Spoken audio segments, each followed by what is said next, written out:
Hi everyone. So many years ago. Welcome back. It's Yeah. still. Oh yeah, welcome back. I'm with Brian Holtzman. I'm Steve Marshall, and we're in the New Yorker Hotel, and we are lucky enough to be on the 33rd floor, and we have been investigating and experienced Nikola Tesla's the two hotel rooms that he lived in. So by himself. this is part two. This is a supplement.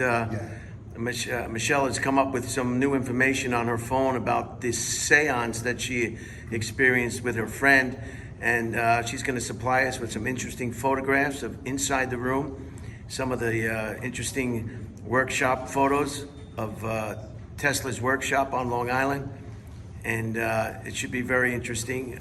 She'll show us the photographs, and if there's any nomenclature that needs to be read, Steve will handle that. Let's go for it. Well, it turns out it was thanks to Facebook. I was able to go back. It was July 28th, 2009 when we did the seance. And so she wanted to document the whole trip. So obviously this is her probably checking in, maybe the night before. Would you like to read what she wrote? Yeah, sure. That's a picture of the New Yorker Hotel. Let me see it. Just hold it up if there's a picture. Let me give you the picture first. Wonderful. Okay, and now, how do I get what she wrote, honey? Let me say Seymour. Okay, so she wrote, Michelle's friend, the New Yorker Hotel where Tesla died in 1943.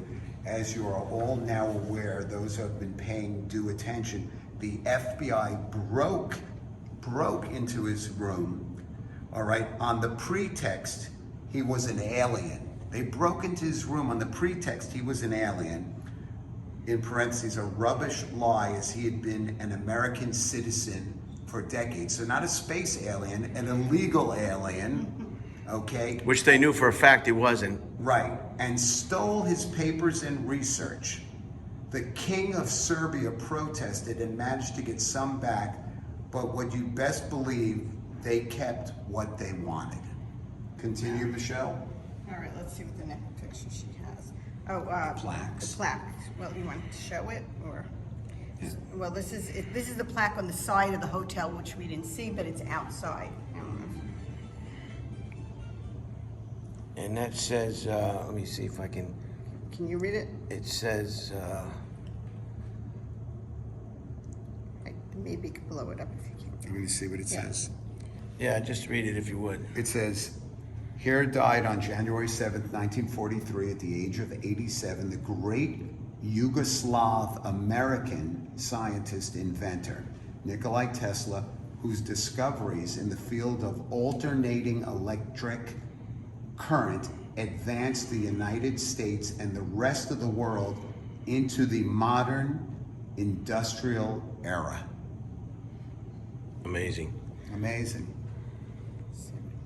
This is just another picture. That's of the door. And you saw it. That's what you It's- saw. It's the door. That's Same the door one. again that we just knocked on. Wonderful. Yeah, I don't think she wrote anything interesting. That's, tell them what that is, Michelle. Yep. You can narrate it as Brian looks at it. Okay. This is the inside of 3327. That's his hotel room, Of and course, you were inside. I was inside. Unfortunately, I was hoping that there would be pictures of us, and there wasn't. So But there was a seance, we had a seance in there. Got it. right? Let's see what she wrote. Okay, let's go on to the next The one. next one, I think, is just she meets the. I don't know if you want to cover this. No, or we not. don't have to do that guy. Well, he just told all about, We'll just tell him, well, go ahead, if there's something interesting there. She just met with the engineer of the New Yorker and to find out more about Tesla. And he was more than cooperative. He kindly shared his Tesla archives. Joe spent the night in the room once in the hope he might feel the spirit of a fellow engineer, but no dice. 5 Slavic women of a certain age booked the room not so long ago. He said they were like teenage girls and they were anticipating some carnal spark. 3 kinds of people passed through his office on the Tesla trail. First, claiming a national interest in Tesla as their greatest son, I guess people from Yugoslavia. All right, so that it could be from a collection of Eastern Europe, and he has to be careful not to corrupt it. Second people that want to come here are electrical engineers. Electrical engineers are very fascinated by this, okay? Who come to pay homage to Tesla, all right? And lastly, get ready, this is great. You know who's the third people who come here? UFO people. People that are interested in zero-point energy, folks, who hold that Tesla either came from Mars or was in communication with the planet Mars. All right? Yeah. As long as it wasn't Bigfoot enthusiasts. No, none of that.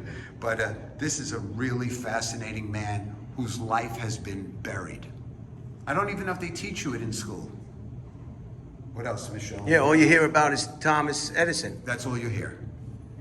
That's right. And there's a movie about it. They can look up. Something about Current, C-U-R-E-N-T. It's a great movie that nobody saw about Tesla, I think, versus Edison. I'm pretty sure.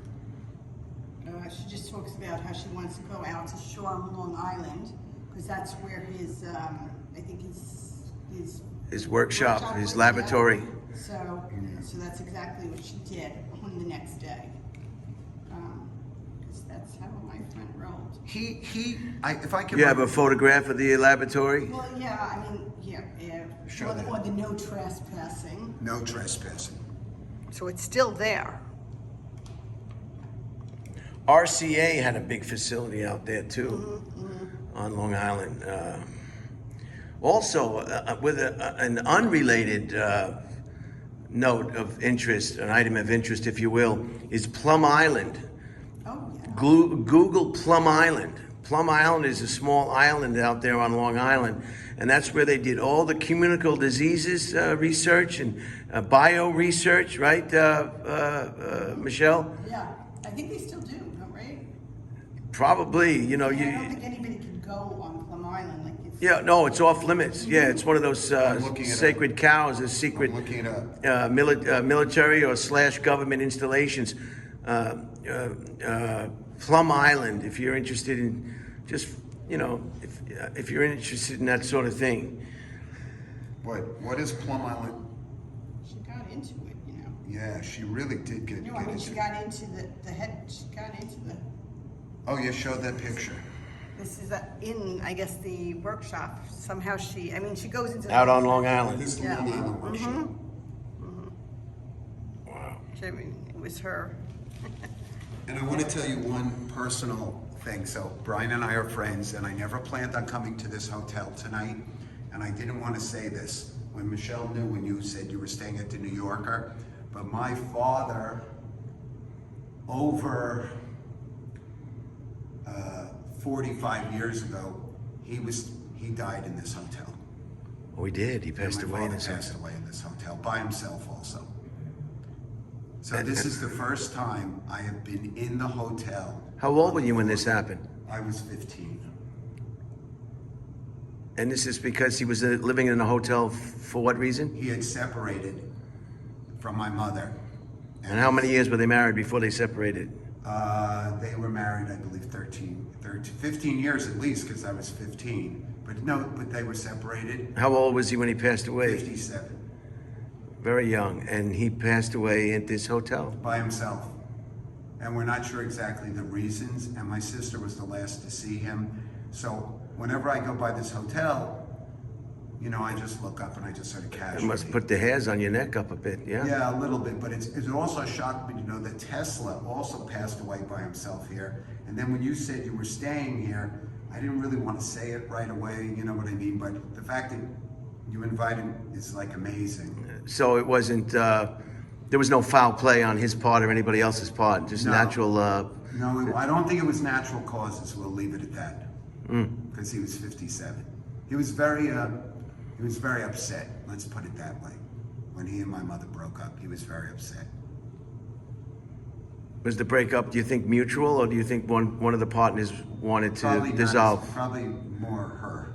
wanted to dissolve the relationship? Yeah, probably more her. Wow, thanks for opening up about that. Yeah, I've never really spoken too much about it, but I feel like there's got to be a reason I met you, and there's got to be a reason we all came here tonight.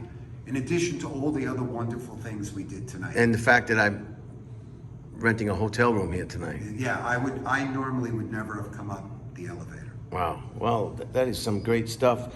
And if you Google the New Yorker, you'll see that it's haunted. Is that what they say it is?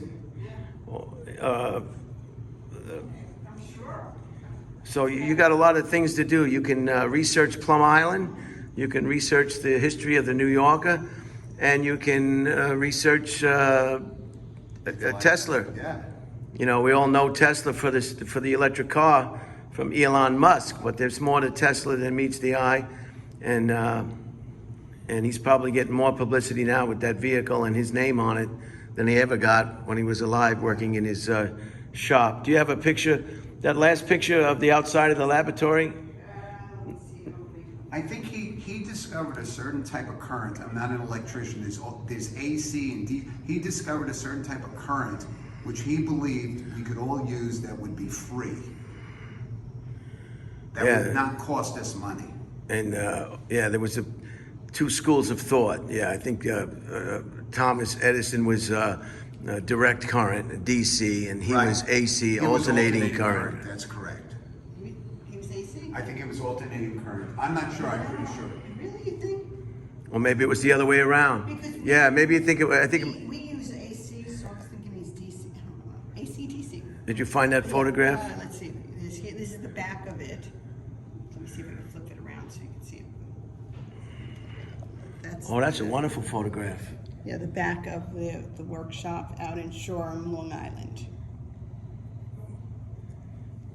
Wow. You know, Thank you so the much. one thing we didn't show people was a picture of Nikola Tesla. I think we should show a picture. Wow. This is often the case with great minds. They just, they get, for lack of a better word, I hate to repeat myself, they get marginalized. Or buried. And worse. I was going to say that. All right. Well, thanks again to Michelle and Steve for this wonderful, informative presentation. I hope it wasn't too morose for some of. Right.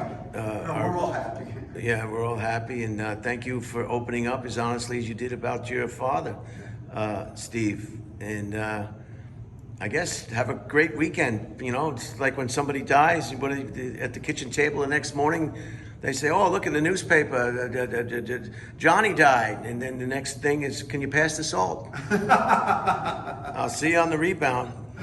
This is part 2 now.